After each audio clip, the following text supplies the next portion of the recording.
وہ ایک لیڈر ہے, اوکے, ہم ان کی عزت کرتے ہیں کیونکہ وہ ایک سنگٹھن کے لیڈر ہیں. انہوں نے کہا کہ نہیں, ہندوؤں کو اب بچے پیدا کرنا چاہیے کیونکہ وہ مائنورٹیز میں آ گئے.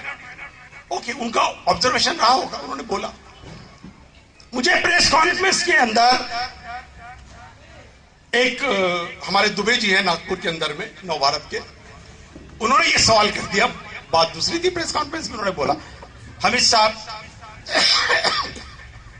ابھی سدرشن جی نے جو بولا ہے کہ ہندو سماج کو اپنے بچے زیادہ پیدا کرنا چاہیے, آپ کا کیا ریئیکشن ہے؟ ہم نے بولا یار ہم تو بات کر رہے دوسری, کہ تم کون سا سوال اٹھائے, لیکن پترکار ہے, ان کا رائٹ سے سوال کرنے کا, اور ہمارا کام ہے اگر آپ چاہے جواب دیں یا نہ دیں. ہم نے بولا یار سوال تو بہت اچھا ہے.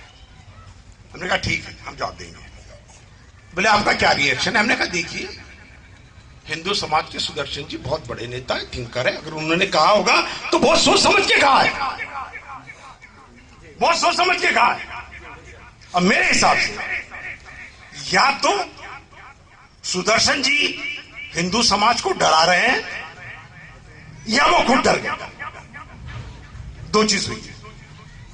کیا بولے؟ یا تو وہ ڈرا رہے ہیں یا ڈر گئے.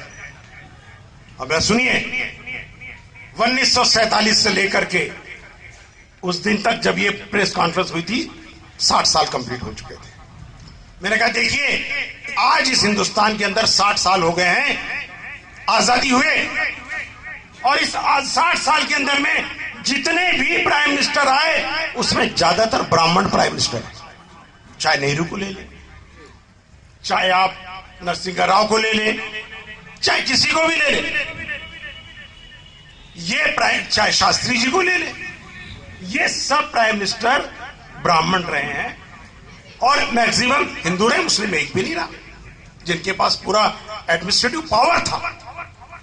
اگر 60 سال کے اندر آپ کی پوری ستا کے اندر میں, ہندو سماج کی ستا کے اندر میں اگر ہندو سماج مائنورٹی میں جاتا ہے تو ہمارے 800 سال کا اتہاس ہے کہ ہمارے ایک چھتر راج میں بھی کبھی ہندو مائنورٹیز میں نہیں گیا. آپ ہندوستان کا راج ہم کو کرنے کو دے دو مسلمانوں کو, ہم گارنٹی دیتے کہ ہندو کبھی مائنورٹیز میں نہیں آئے. ہمارا تو اگزامپل ہے. تو یہ اس طریقے کے حالات آج اس دیش کے اندر میں ہے. جس جگہ جس اہل سنت والجماعت کے لوگ آزادی کے ٹائم پہ 33% سرکاری نوکریوں پہ تھے, جن پارٹیوں کو ہم نے اقتدار میں لایا انہوں نے ہم کو 3% تک نیچے لا دیا. حالانکہ ان کا تو زندہ باد ہوا, ہمارا مردہ باد ہوا, وہ آگے بڑھتے چلے. یہ حال ہے ہمارا. تو اے نوجوانوں, آج حالات اتنے بدتر ہو گئے کہ فائنینشلی ہم ختم, سروس ختم, بزنس ختم کر دیے گئے, اور اب تو آپ ہماری عبادت گاہیں بھی لے رہے. اہل سنت والجماعت کی جو عبادت گاہیں وہ بھی نہیں. جب یہ عبادت گاہیں خطرے میں آئی ہم نے بولا نہیں, اب اس کو برداشت نہیں کیا جا سکتا. ہم نے سب سے پوچھا, اپنے عالموں سے پوچھا کیا کرے, وہ بولے کیا کرے یار ہم کچھ بھی نہیں کر سکتے. بولا جب آپ کچھ نہیں کر سکتے تو انشاءاللہ آپ کچھ نہ کچھ ہم کریں گے. تب ہم نے ایمان تنظیم کو بنایا. اپنی عبادت گاہ بچانے کے لیے ہم نے ایمان تنظیم کو بچایا. جہاں سے صلاح الدین ایوبی علیہ الرحمہ نے چھوڑا وہیں سے ہم نے شروعات کی.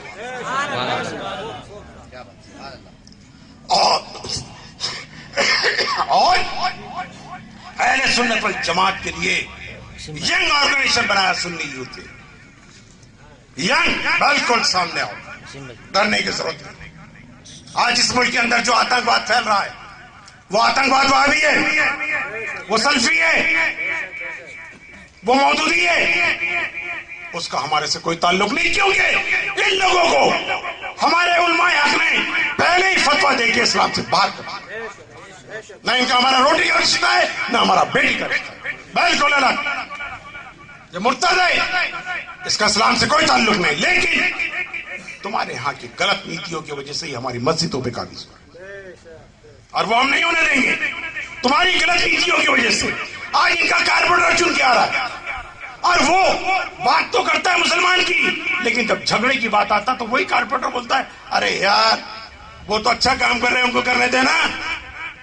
لیکن جب چناؤ کا ٹائم آتا ہے یار اپنے کو دیکھو غیر مسلم کو دیکھنے کا, اس لیے سب ایک ہو جاؤ. لیکن جب مسجد کا معاملہ آتا ہے, سنی وہابی کا بات آتا ہے, یہی کارپوریٹر اٹھا کر کے اپنے مسلک کے اوپر کھڑے ہو جاتا ہے.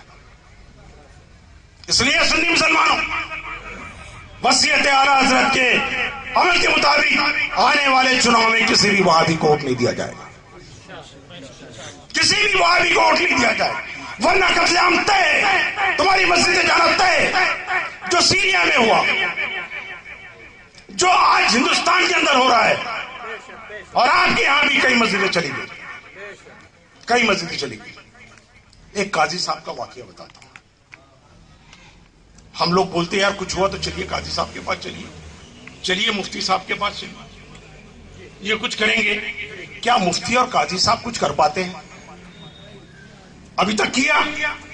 میرے یہاں تو نہیں کیا. آپ کیا کیا ہو تو بات الگ ہے. گڈ, میں یہاں پہ کامنٹس ہی نہیں کروں. میرے یہاں کا تو ہے, مجھے معلوم ہے کہ ان کی اوقات ہی نہیں ہے, اور شریعت بھی اجازت نہیں دیتی. شریعت دنیاوی رہنمائی کرنے کے لیے جو لکھا ہے, قانون شریعت اٹھاؤ پڑھ لو پیج نمبر 30 کے اوپر میں. دنیاوی رہنما کیسا ہوگا؟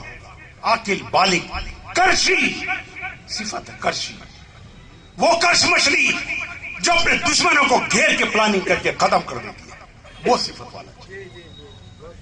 قادر یعنی مظلوم کو ظالم سے بچانے کا, اس کے مال اور اسباب کی حفاظت کی اس میں طاقت ہو. ہے کسی میں؟ ہے کسی میں؟ نہیں بچا سکتے. ہم کو وہ بچانے والی طاقت کھڑی کرنا پڑے گا, ہم کو وہ سنگھن بنانا پڑے گا, ہم کو وہ پولیٹیکلی طاقت کھڑی کرنا پڑے گا جو اہل سنت والجماعت کی ہر چیز کے لیے کھڑے ہو. وہ نہیں کہ جو اہل سنت والجماعت کے لیے وقت آئے تو الٹا کر کے کھڑے ہو ہمارے دشمن کی طرح. نہیں, ہمیں اپنا کارپوریٹر چنا کے لانا پڑے گا, ہمیں اپنا آمدار چنا کے لانا پڑے گا. اور کوئی بڑی بات نہیں ہے مسلمانوں, یہ ڈیموکریسی ہے. یہاں پر میں جب 8% یادو اتر پردیش کے اندر مکھیہ منتری بن سکتا ہے, 8% سمپل, تو کیا 22% یو پی کا مسلمان سی ایم نہیں بن سکتا؟ ابے تھوکنے لائق ہو گئے ہو. کیا ہے, شرم کی بات ہے. تم کو غیر قائد لگتا ہے.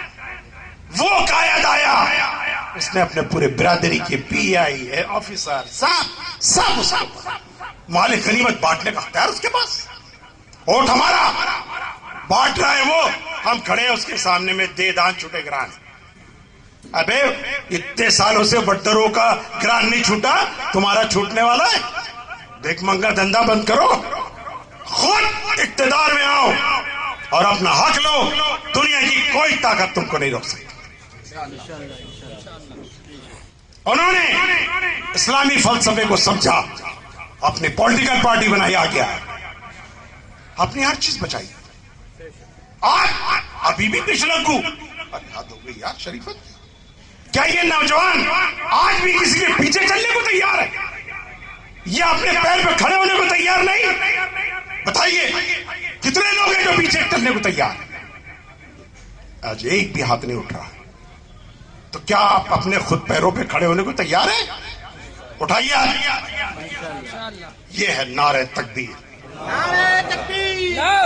یہ ہے مجاہدانہ, یہ ہے میرے شہید اعظم کا کارنامہ, یہ ان کے نقش قدم چلنے کا ہے. اور یہ چاہیے, یہی ہم کو بچائے گا, یہی ہم کو ہمارا مستقبل لا کر کے دے گا, یہی ہم کو بلندی پہ پہنچائے گا. ہمارا ووٹ ہی ہم کو بلندی پہ پہنچائے گا. لیکن ہمارا ووٹ ایک طرف پڑنا چاہیے. کس کو دینا ہے یہ فیصلہ آپ کریں. جو پولیٹیکل پارٹی, جو آپ کی قوم کی پولیٹیکل پارٹی آپ کے مسلک کو بچانے کے لیے کھڑی ہے, اس کے طرف ووٹ ڈال دو, دیکھنے کی ضرورت. اور جو نہیں ہے لات مارو, کوئی ضرورت نہیں. آج تک اس مارے جنا نہیں, کہ جو مسلمانوں کے اوپر میں ہاتھ اٹھا سکے. کوئی سنگٹھن نہیں, کوئی پولیٹیکل پارٹی جنا ہی نہیں اس کو. یہاں سنویدھان ہے, قانون ہے, قانون کا راج ہے. تم کو بھی اتنا رائٹ سے جتنا اس کو. جو کرے گا اس کو رون ڈالا جائے گا, بخشا نہیں جائے گا. لیکن آپ کھڑے تو ہو, آپ عہد تو کریں. جس دن عہد کر لو گے پوری دنیا آپ کے قدموں پہ. جس دن غلامی کا عہد کر لو گے غلامی کا توقع آپ کے اوپر میں ڈال دیا جائے گا. یہ قرآن فرماتا ہے جیسا چاہو گے ویسا حکمران آپ پہ مسلط کر دیا جائے. تم غلام گیری کی سوچو گے تو غلام گیری کے تحت تمہارے اوپر حکمران مسلط ہو جائے. تو خود مختاری پہ آؤ گے تو خود مختاری تمہارے ہاتھ میں دے دی جائے گی. یہ قرآن کا حکم. بسم اللہ کریں.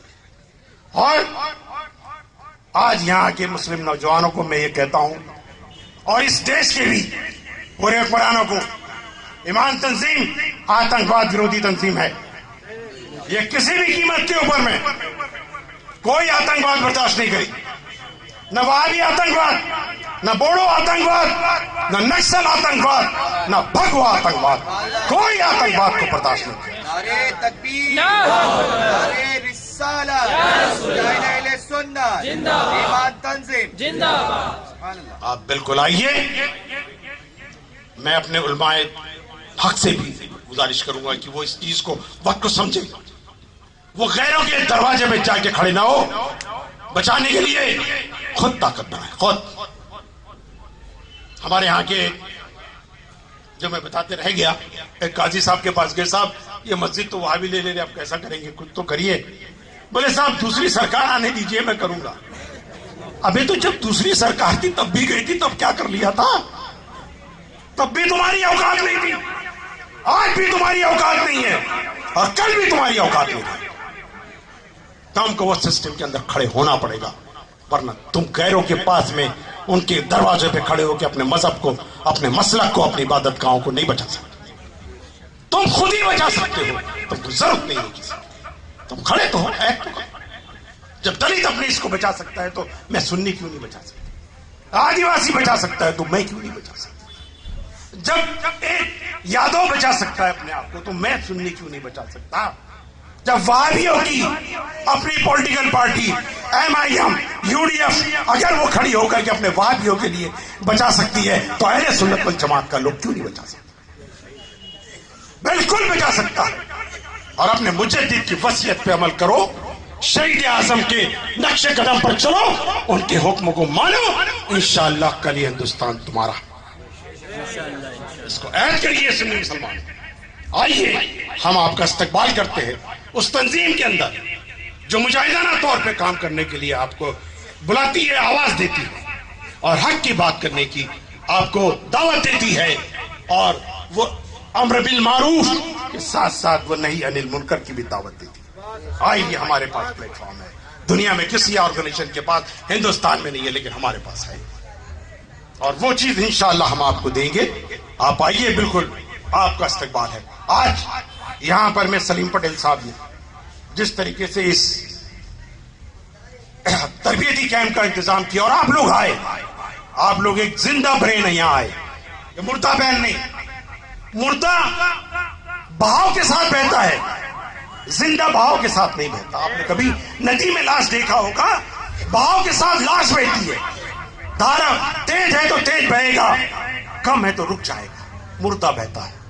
اور مسلمان, اور سنی مسلمان, خواجہ غریب نواز کو ماننے والا, غوث پاک کو ماننے والا, یہ زندہ قوم ہے, مردہ نہیں. یہ اپنا راستہ خود نکالتی ہے, ہر دور میں نکالی ہے, انشاءاللہ اس دور میں بھی نکالے گی. اتنا ہی کہتے ہوئے میں اپنے 2 لفظ ختم کرتا ہوں. اگر میرے کچھ کہنے میں یا کچھ بولنے میں اگر کہیں کوئی غلطی یا کچھ ہو چکا ہو تو میں اپنے علماء دین کے سامنے میں توبہ کرتا ہوں, اور آپ لوگوں سے گزارش کرتا ہوں کہ آئیے اور اس کارواں کے اندر میں جڑیے. السلام علیکم.